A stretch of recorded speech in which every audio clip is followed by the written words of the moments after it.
Welcome back to another trade video where we break down the recent most top 12 traded players. Let's go ahead and get right into it. Up at number one is Davante Adams. Now, the Las Vegas Raiders, they're just revived here with new head coach Antonio Pierce. I noted in last week's video regarding Adams, this is probably your last time to have a buy window. And following this week 10, Adams, he had 13 targets, but he only brought in 6 receptions. So that window, it may be closed, right? So rookie quarterback Aiden O'Connell, he may not be playing well, but he is targeting Adams. So over these last 2 games with O'Connell starting, that is 20 targets for Adams. Obviously, buy Adams if you can. He's going to continue to be hyper targeted. Now, there is a slight problem as obviously he has only caught 50% of his targets. But, this is making sense with this rookie quarterback being thrown in. So hopefully moving forward, things are going to get corrected. Still, trust that talent in Adams and this newfound confidence in this Raiders team.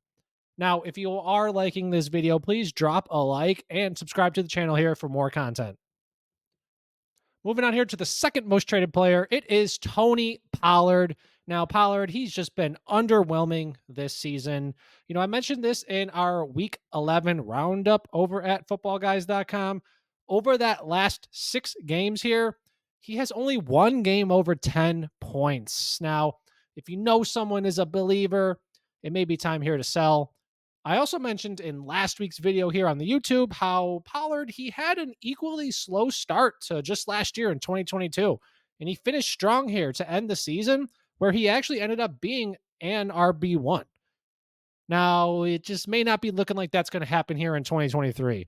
Rico Dowdle, he's potentially found this new role. He just saw a career high in touches in week 10, and it may look like he has a potential role here moving forward. If you know there is a believer in Pollard, sell to them for a stable and consistent asset. Okay, so here after Pollard, there were 2 quarterbacks. Now, if you have watched this series, over these kind of last 2 weeks, quarterbacks have jumped in, and it's kind of, a little bit easy to talk about them, mention a sell if you can get equally scoring assets to upgrade at wide receiver, tight end, especially if you can pick up a guy off the waivers who's going to score similar production to that quarterback. So I'm not going to do that again here in this video. There was 3 throughout this video. I just went ahead and picked the next 3 most traded players. Okay, so here, moving on to the third most traded player, we are looking at Calvin Ridley. So you may know, but I'm sorry if you have watched this series and you have to hear me talk about Ridley almost every episode.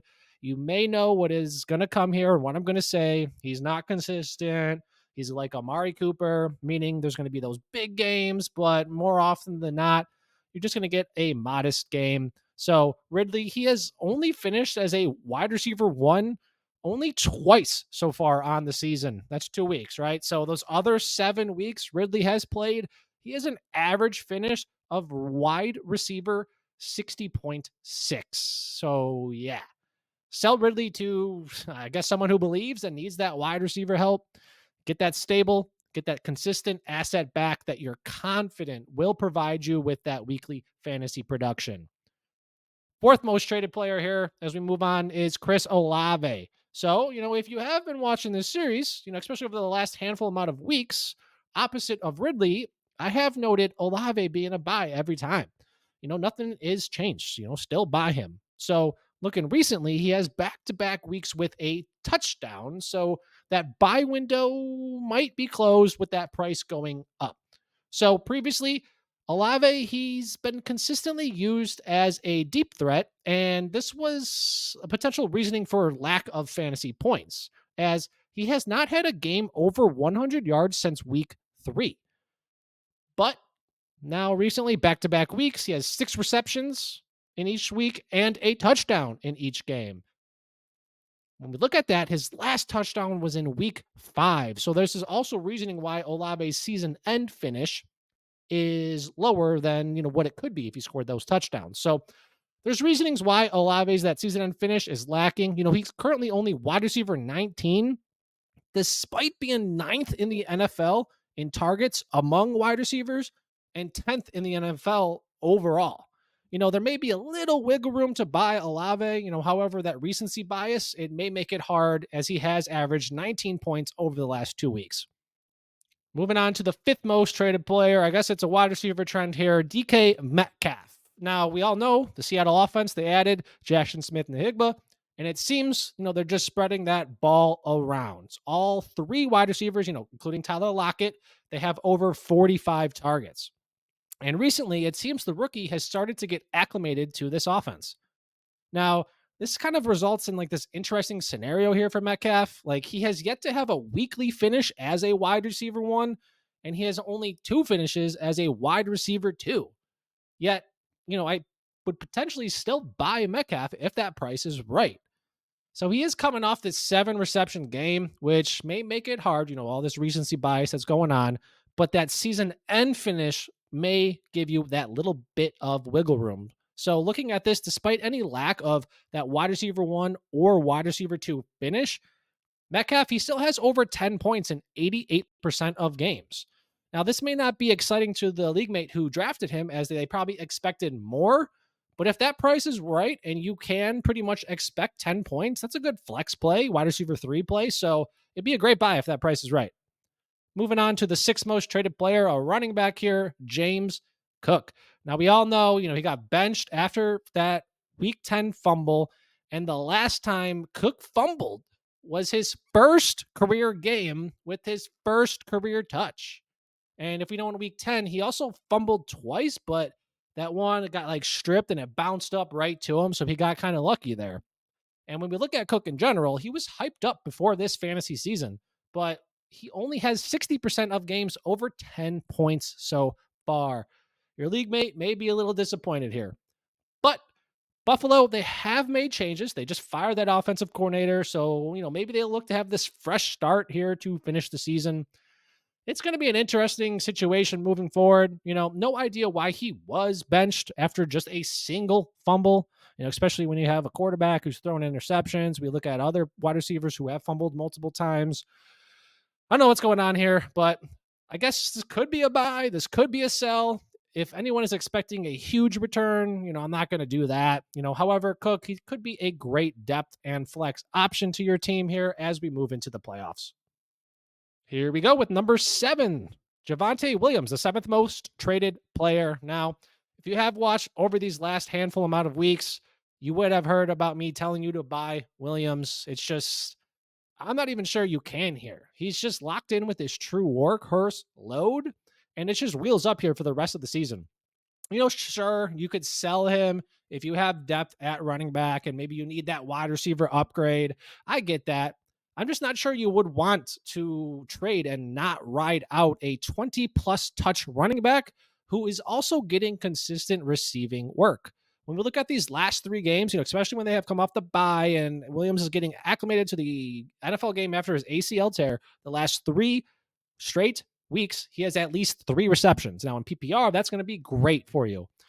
But on the flip side, if you are strong at wide receiver and can afford to move on to Williams, absolutely do that. So yeah, he's a buy, he's a sell. It's just pretty much roster dependent. But I'm always a fan of having this type of running back on my team, especially as we head into the fantasy playoffs. Moving on to the 8th most traded player, DeVonta Smith. Now, obviously, Smith, he has not lived up to his 2022 season, but that should be expected. Looking at this season, he still has 60 targets, and that's in 9 games, but he's just outside of wide receiver 2. He's wide receiver 25 so far this season. When we look at Philadelphia, the Eagles, they are coming off their bye week, and we look at the last recent 2 games, Smith, he has finished as wide receiver 15 and wide receiver 10 for those weeks. Now, I am assuming moving forward, this offense, it's still going to feature A.J. Brown. He has like 30 more targets than Smith. Smith, he's still going to get his. I just not sure what that means. When we look at those last 2 weeks, wide receiver 15, wide receiver 10, he had a touchdown in both of those games. Those 6 points are going to propel a, weekends, also season-long finish. I guess you can't rely on a weekly touchdown. If you have Smith and someone is willing to pay up, and then you can acquire an upgrade like in total points, so you don't have to rely on a touchdown. Or maybe you can get like an equal producer and then have some depth if you need it. That's cool for sure. Smith, he's absolutely talented wide receiver, but this may be more for Philadelphia, the NFL team, than it does for your fantasy team. Here we go with the ninth most traded player, and it is Deebo Samuel. And obviously, Samuel, he is back from his injury. That is great for San Francisco.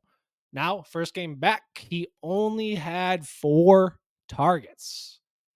But what do you know? He had 3 carries and a rushing touchdown, typical Deebo Samuel fashion. So, sure, I guess, I would look to buy Samuel, as obviously he does not need to rely on receiving production, maybe like, Smith above. However, we still cannot rely Samuel will score a touchdown.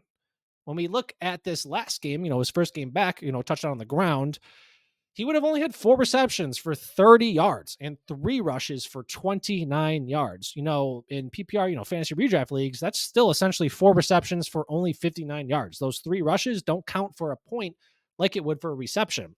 So this actually may mean he is a sell where we can capitalize off that rushing touchdown, which propped up that total fantasy points. So when we look at his first 6 games, the 6 full games before he got injured, he only had 1 rushing touchdown. Don't mistake like I just did with that word. So don't mistake to buy him. Especially when this offense spreads the ball around to 4 superior players at multiple positions. Him, McCaffrey, Kittle, and of course Ayuk. Like, it's spreading the ball around. This San Francisco offense, maybe like Philadelphia, matters more for the NFL than it would for your fantasy team with these specific players. Moving on, 10th most traded player, Cooper Kupp. And oh no, Kupp has 3 straight games under 50 yards, and he has only totaled 8 receptions. This is not good, right? I would like to buy Kupp here. He has still seen at least 7 targets in every game. And obviously, I think we all know Stafford has not been healthy. Coming off this bye week here, it looks Stafford's going to be healthy. And this Rams week, they're going to come off this bye. So I don't want to have Stafford healthy and then miss out on a buy window here for Kupp. So I would look to buy him before this offense, gets corrected. However, this week, the Rams, they will have a tough matchup against the Seahawks. The Seahawks at cornerback, Tariq Woolen and rookie Devin Witherspoon. They've been pretty solid against these receivers. So there may be another buy window after this game. I'm just not going to risk it, though. We all know Kupp is talented. I don't got to go into it too much else. Go ahead and get him on your team. Moving on here to the last 2 players. We're going to start it off with the 11th most traded. That's how it goes, obviously, with numbers. Travis Kelce. Anytime there may be a buy window to get a tight end like Kelce on your team, I'm absolutely trying to capitalize on that.